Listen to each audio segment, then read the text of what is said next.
Yo, Jess. We got something rare this time. Stuff we don't usually see. The LCT SVDS.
I'm pretty excited for this one, because this is something that we don't usually get, and especially it's hard to find videos on YouTube. It's mostly WE SVDs or otherwise LCT SVDs. However, SVDS, literally nothing. Ooh. User manual, LCT keychain, gun, ooh, and magazine. The rest,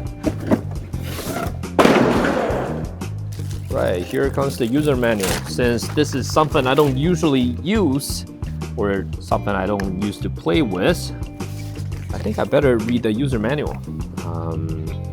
It's not a user manual, it's a catalog. Okay, well, I guess I'm blind this time then.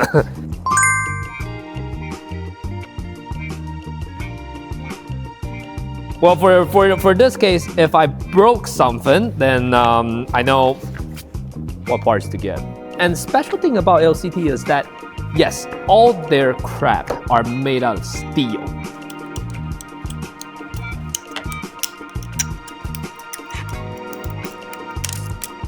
Whatever metal parts on that, all steel. So this gun, it's gonna be one hefty, heavy weight airsoft AEG. The SVDS, this one, it is the paratrooper version. In the early 1990s, a compact variant of the SVD designed for airborne infantry of the Russian armed force was introduced, known as the SVDS, which features a tubular metal stock that folds to the right side of the receiver and a synthetic pistol grip. The barrel was also given a heavier profile. The receiver housing was strengthened.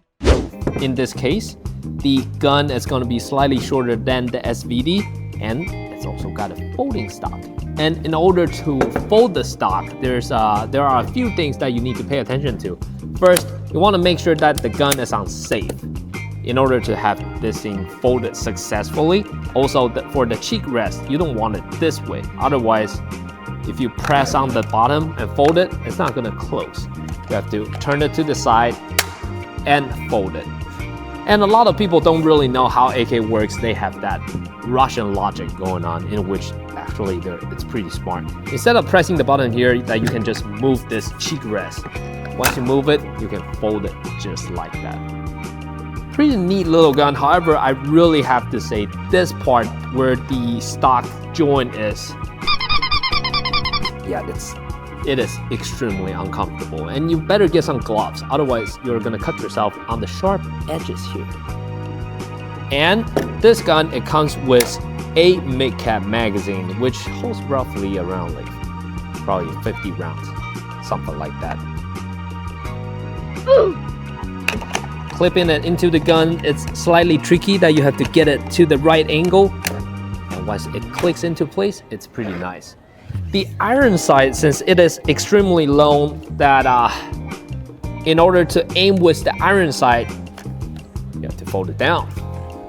Then in that case, yes, I can use the iron sight. And so far, unlike the most of the AKs out there, the sight is actually straight. For this part, I appreciate that. And once again, comes back to the LCT guns. Despite this is an AEG, I'm still gonna take out the mag. They have big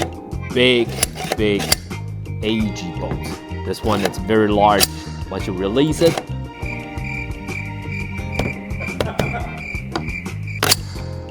the sound is pretty good.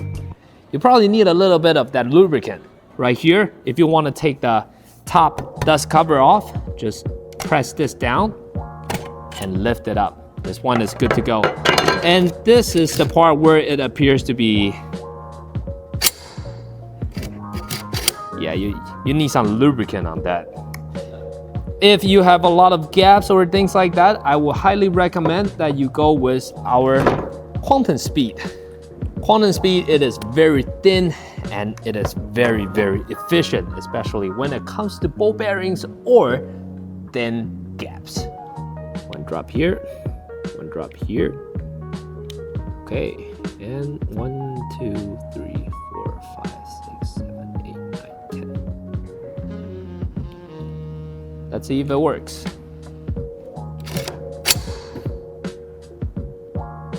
To put it back, again, there are those few little clips that you want to align it to the holes at the front.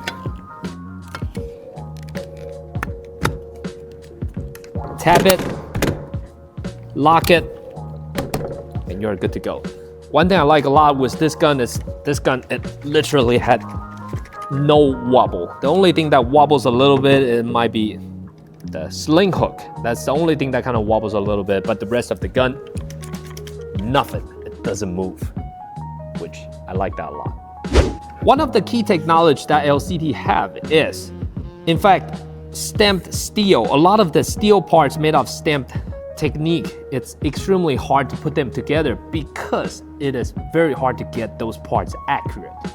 In this case, they actually have this laser welding technology and also a lot of the stamping technology that we don't even know. They put all that together, turn those into those beautiful, amazing guns. Please note that airsoft guns are way harder to make when it compared to real guns. Really, for real. You have to pay attention to air seals or like little differentiations when it comes to assemblies and all that. So, thumbs up for LCTs. Now I'm gonna get into a little bit of the internals. In order to get to the battery compartment, this big area right here, that's for your battery. In which I think there's a lot of battery space inside, right?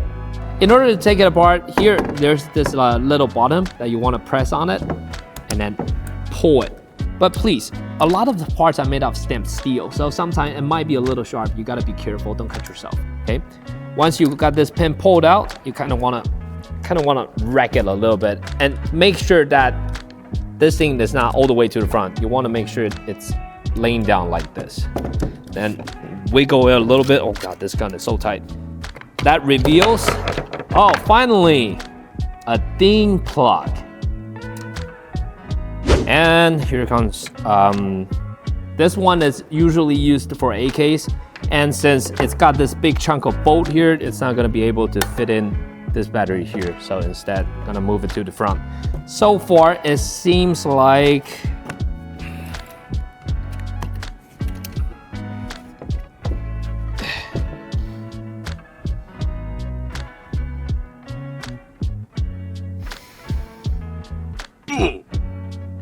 well, don't get frustrated here.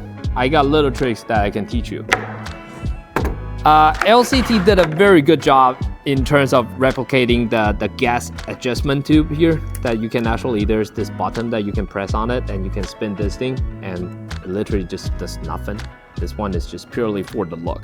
However, you can actually easily to get rid of this. Pull this rod first, pull it back, then push it to the side, then you can get this block out. After that, I can pull this rod. Now, battery space. Okay, this one, oh voila, it fits perfectly. Look at that. Right there. And if you want the regular, beautiful. Now, this time, this gun have a lot of battery space.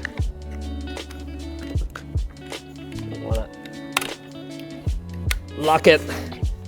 Then, this gun is good to go. And one of my favorite part would be the hop-up unit. The hop-up unit right here, that's where the adjustment is. You can push it forward to decrease the hop-up and push it backwards to increase the hop-up, okay? And something very special is this one, unlike the other AKs out there, in which when you want to take the hop-up unit out, it's quite a hassle that you have to take the entire front portion out until, no, not yet. You have to also get the gearbox out before that you can pull out the hop-up unit. However, for this one, we actually got an easier trick in order to remove the hop-up. Very easy. First thing, take this off. It's gonna make your life a lot easier. Well, right here, the screw that holds the entire front portion actually hides here. Just 2 M4 screws. Use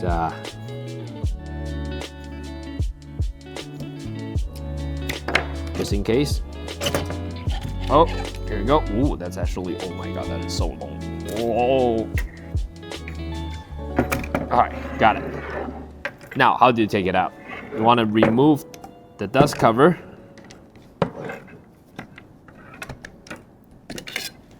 Move it like that.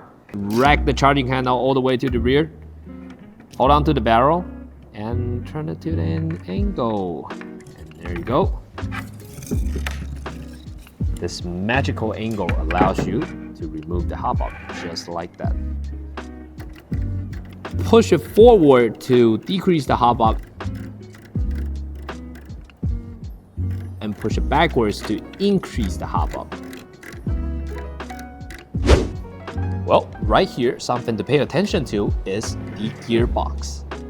This one, it is a proprietary gearbox in which it actually uses 4 gears inside. Get a closer look, you'll see something like that.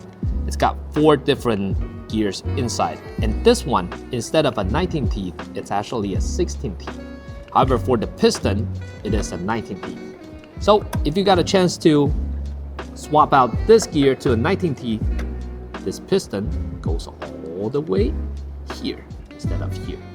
Part of the reason why they shorten the travel distance, it's because there are different markets out there. Some countries, they need low velocity outputs. And for such a big piston, you have to cut it short a little bit. Some question you might be asking is, would this SVDS take brushless motor? The answer is no. No, it doesn't take it. Part of the reason why, it's because it's got 4 gears inside. Unlike the traditional ones, usually it only have 3 gears. Instead, it actually spins backwards.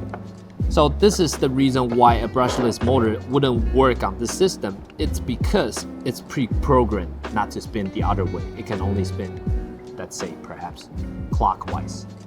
Make sure you take a picture before you take it apart, especially on the wiring part.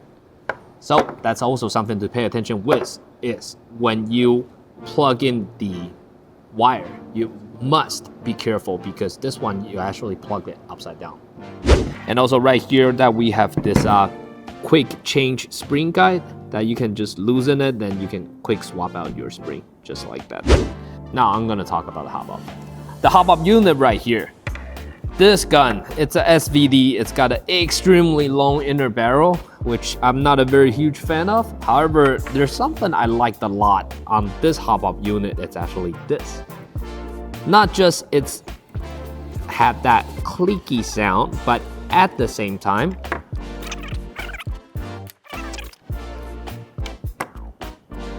and that reveals this. It's actually a TDC arm.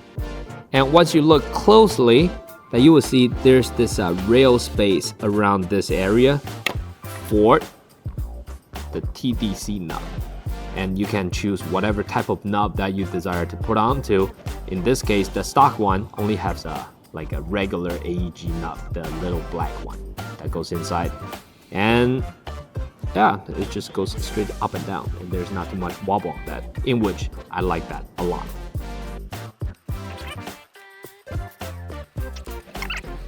If you push the wheel forward, that presses the nut. And if you pull it backwards, that releases the nut. Nice design. Oh god, it's so long. Yeah.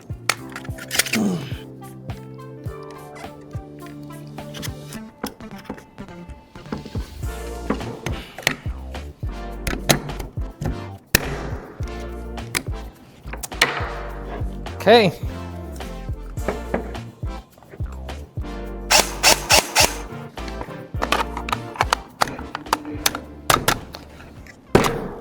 Time for the shooting test. All right, let's test out the output velocity with 0.2 gram BBs.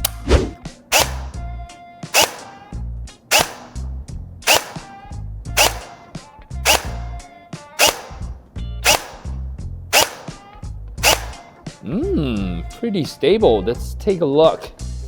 The highest number, maximum is 129 and minimum is 127. I think part of the reason why the output velocity is so high is due to the really long barrel. It's got a long length for that BB to increase its velocity.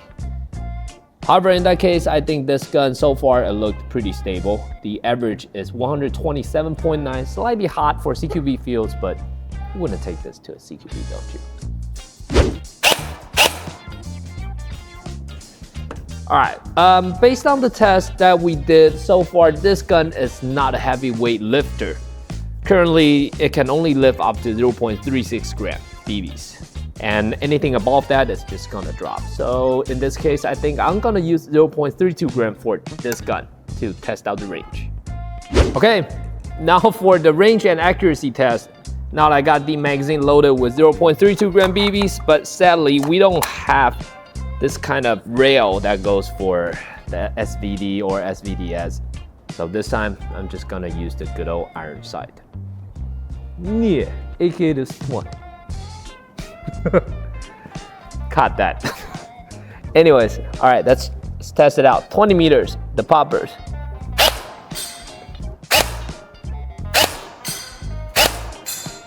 Okay, got it.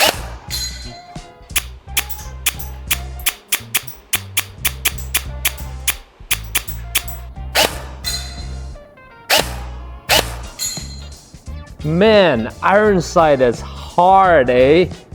It's hard. Okay, ooh. Eye protection on as always. Okay, now, 30 meters. Target. Very easy. 40 meters.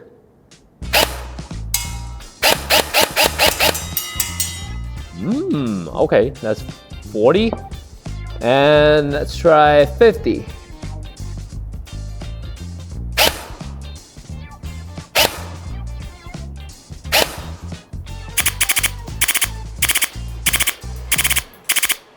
Huh, seems like the BB is dropping. Let me adjust it a little bit. Extra hard to see your target, especially without a scope. All right, just take a look for me. Yes. Okay.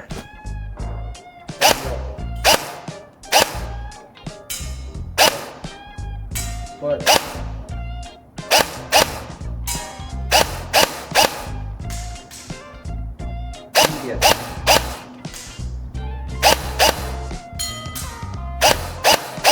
Okay, it appears to be that we're hitting 50. Let's try 60.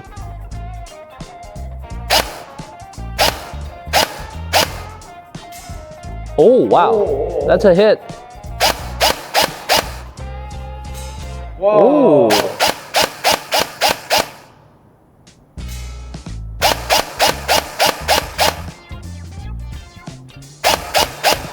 Oh, wow. Wow. Okay, that's a hit. So I would say, okay, you know what? Let's try the 70-meter man-sized target. Okay, let's try 70 meters. If the person is not moving at all, see if I can hit it.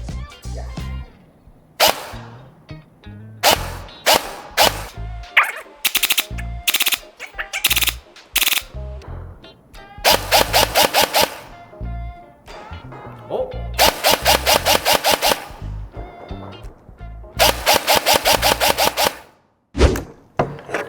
Let me make the conclusion here. After the shooting test, I think this gun has got some good potentials to it. However, throughout the shooting test, we did found out two things wobbles on this gun. The first thing, it is the sling mount. The second thing, it's actually the inner barrel. The inner barrel wobbles like crazy. That's a big no-no. For my personal recommendations, I would highly recommend that you put some tapes around the inner barrel. You can put a little bit at the front, a little bit in the middle, and a little bit towards to the rear. This way, it's gonna hold your barrel nice and steady instead of having that thing like wobbling. Because again, it's an AEG, and when the piston hits the gearbox, it's gonna cause a lot of vibrations. And all that vibration it needs to go somewhere. Guess what? It eventually ends up in the barrel. So when the BB shoots out, the barrel is like, that's not good. You don't want that. So put some tapes around your barrels and it's good to go. But besides that, I think the gun, it's shooting pretty decent. However, the iron sight, it is extremely hard to aim. I have to like try to see where the trajectory goes, and since our shooting lab, the light, I think we probably need some upgrades on the lights because it's a little dark here. In order to see how the BB flies with the iron sight, it's just, it's a little tough. However, besides that, I think this gun, it's got some good potentials once you upgrade it, fine-tune the bucking, especially the contact. I think this gun is gonna put some heavyweight BBs like to some further targets. I think that's pretty much it. Personally, I'm not a very good shooter with the iron sight, and perhaps I need some rails on the side. Maybe I can stuff on a red dot or even a scope. That way, I think I'm gonna shoot way better with this gun. And that's it for the episode today. If you like this channel, please hit that like and subscribe button and also ring the little bell. Also do check out our website, check out the Friction Pro buckings. Those are really, really hot right now. A lot of people are buying those. And also the smooth products. We got the speed, smooth Loctites and all that stuff that you need to do maintenance on your guns. That's it for the episode today. Stay tuned and we'll see you very soon.